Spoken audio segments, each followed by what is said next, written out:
રાજપૂત સમાજની સંકલન સમિતિનો સમાજજોગ સંદેશ સામે આવ્યો। વડાપ્રધાન મોદીની ગુજરાત મુલાકાત પહેલા જાહેરાત કે જે ખૂબ મહત્વપૂર્ણ અને સૂચક છે। કહ્યું કે કોઈ પણ પ્રકારના સંઘર્ષમાં ઉતર્યા વગર અહિંસક વિરોધ કરો। લોકશાહી ઢબે આંદોલન આગળ વધારવા ક્ષત્રિય સમાજને સૂચના અપાઈ। પીએમ મોદીની સભાઓ રેલીઓ તથા સંમેલન સ્થળોએથી વિરોધથી દૂર રહેવાની અપીલ કરી। આંદોલનની આડમાં કેટલાક તત્વો કાંકરી ચાળો કરે તેવી આશંકા વ્યક્ત કરાઈ। સમાજને તોડવાના પ્રયત્નમાં લાગેલા તત્વોથી સાવધાન રહેવાની સૂચના પણ સંકલન સમિતિએ આપી।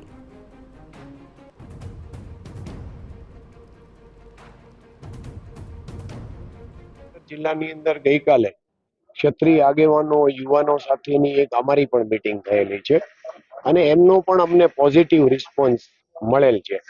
એટલે અમને ક્ષત્રિય સમાજ ઉપર વિશ્વાસ છે અને અમે કોન્ફિડન્ટ છીએ કે કોઈ પણ પ્રકારનો વિક્ષેપ છે આ કાર્યક્રમમાં થશે નહીં।